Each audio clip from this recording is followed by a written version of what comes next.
U.S. President Joe Biden says Washington will provide Israel with everything it needs to defend itself amid a ferocious conflict with Hamas. Biden, who landed in Israel and met Prime Minister Benjamin Netanyahu, says Hamas is worse than the Islamic State for its killing of Israeli civilians in the surprise attack on the 7th of October, which triggered the latest violence. He says he was sad and outraged by an explosion at a hospital in the Gaza Strip yesterday, which Hamas says killed hundreds of people. Israel says the blast was caused by a misfired Islamic jihad rocket, a claim Hamas has denied. Terrorist group Hamas has slaughtered, as has been pointed out, over 1,300 people. And it's not hyperbole to suggest slaughtered.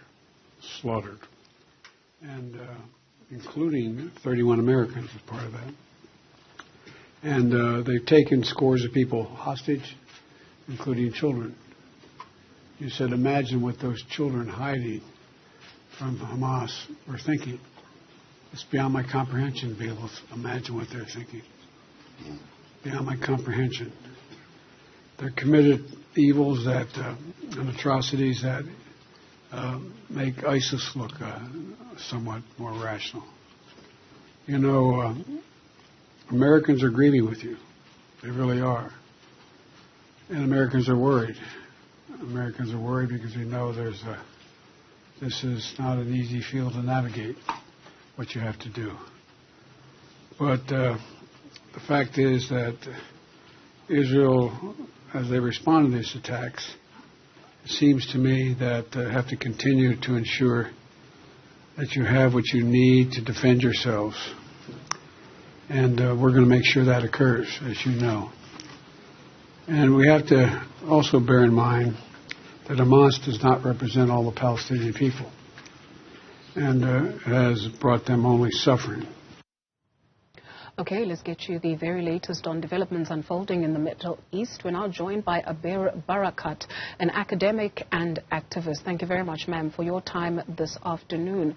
What do we know? Because there's an allegation and a counter-allegation about what happened and events that led to the Al-Ahli Arab Hospital in Gaza being the latest incident to happen.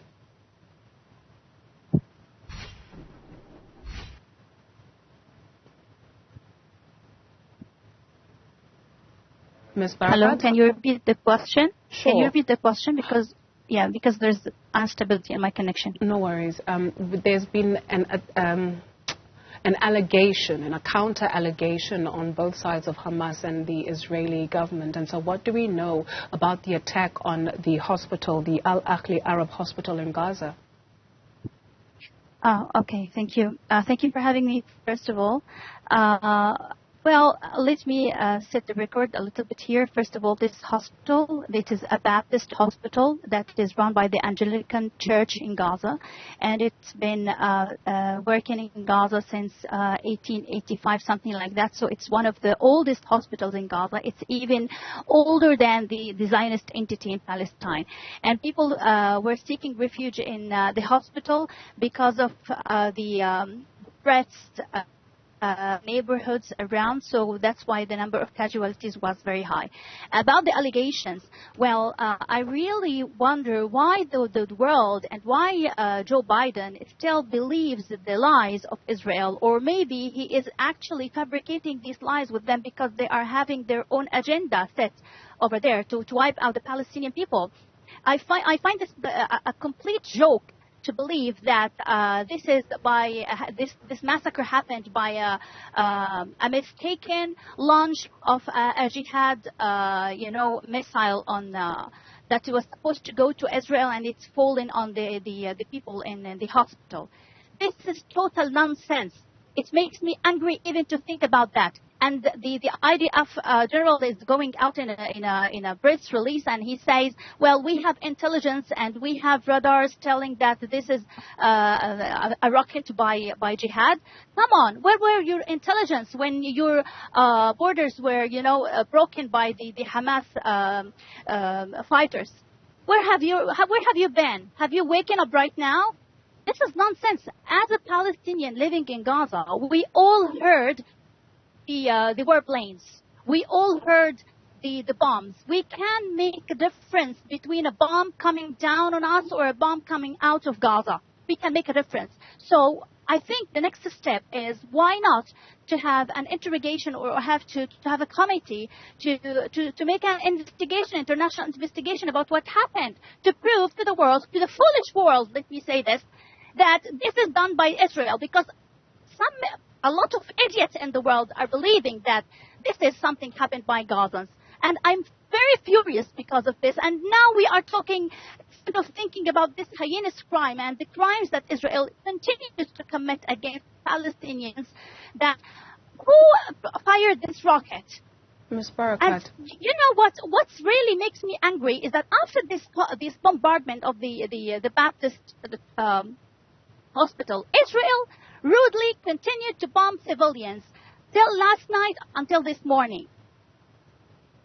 Ms. Barakat, if you could just give us maybe a sense of what is happening in Gaza at this hour. What is the death toll there? Because we understand that there's also protests following the bombing of this hospital in the occupied West Bank.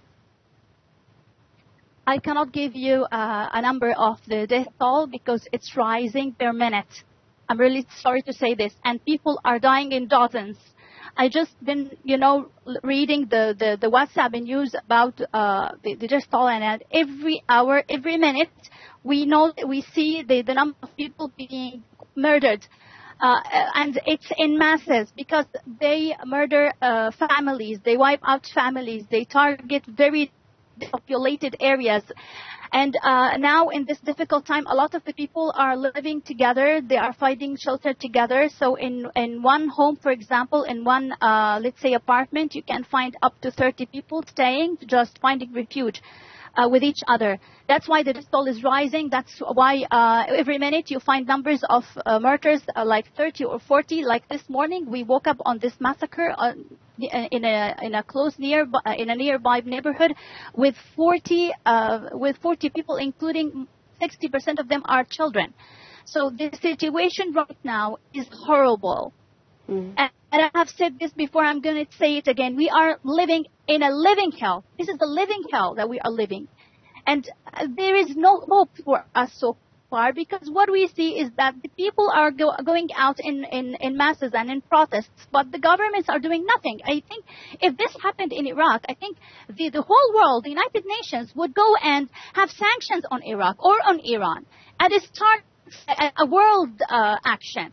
But now, because the Palestinians are being wiped out, and this is something to serve the American and the Israeli policy, the whole governments of the world are silent about it. What are they waiting for? Are they waiting for the whole of Gaza to be wiped out? I think this is what they want. Ms. Barakat, there had been a warning from people in Gaza to move from the north to the south. In light of this attack on the hospital, what is the sentiment?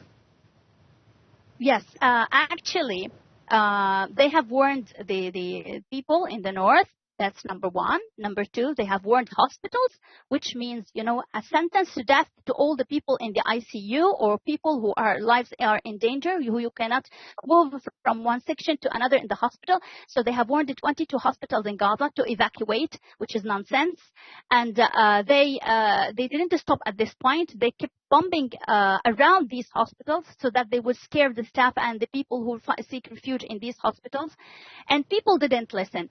Yes, some of the people, let me say, I cannot say half the population, but 1/3 of the population in the north who already were fleeing from their bombed neighborhoods, they were scared, so I don't blame them. So they went south. For other people who were brave enough to stay are staying. Why? Because we don't want to repeat the mistake of our grandparents, our grand ancestors. My grandmother is someone who's from the Nakba generation.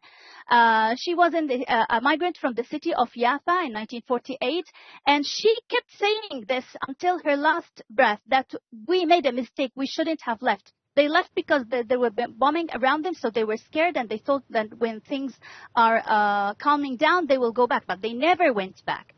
So for the whole generation here, the whole people, if you ask anyone who's staying inside the northern area of Gaza, they would tell you, we prefer to die in dignity than to lose our land or to move south.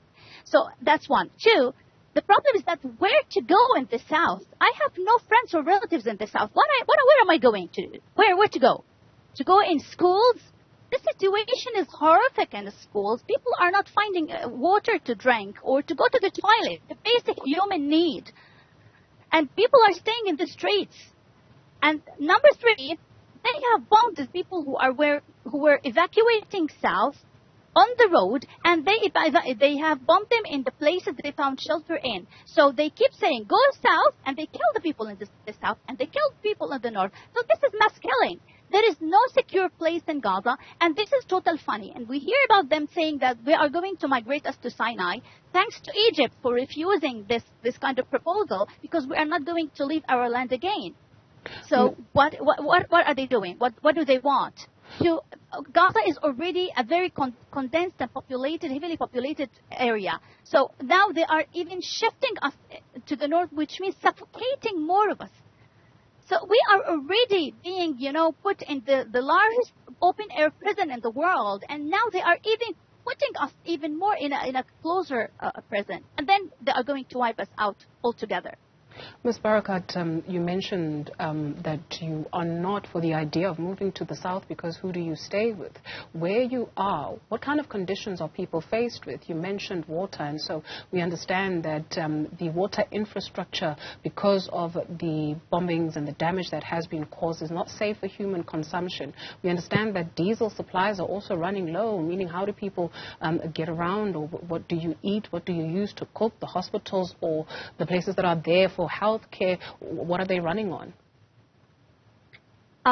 Actually, the situation is very miserable. Whether you are staying in a home with a roof on your head, or we are going into schools. But at least when you are staying in a home, at least you are covered. At least you can manage. You can manage whatever sources you have. But when you go to schools, you already have a very problem into going to the toilet to having drinking water, even for food.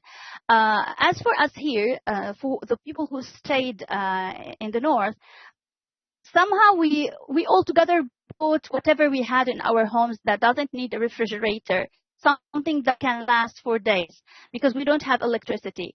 So we have small portions to eat every day. As for drinking water, also we have some kind of steps of water. When we go to the toilet, we try to manage very little. So we are trying to manage with whatever resources we have, and we go far to sometimes try to fetch water from places where we can find, Okay. So it's like this, and people are helping each other. This is a time where everybody is standing with each other. So okay. We have a neighbor who brings us sometimes some supplies if he goes and finds an open shop. Ms. Barakat, unfortunately, that's all the time we can afford this afternoon. Thank you very much for availing yourself this afternoon. Abeer Barakat, an academic and activist based in Gaza.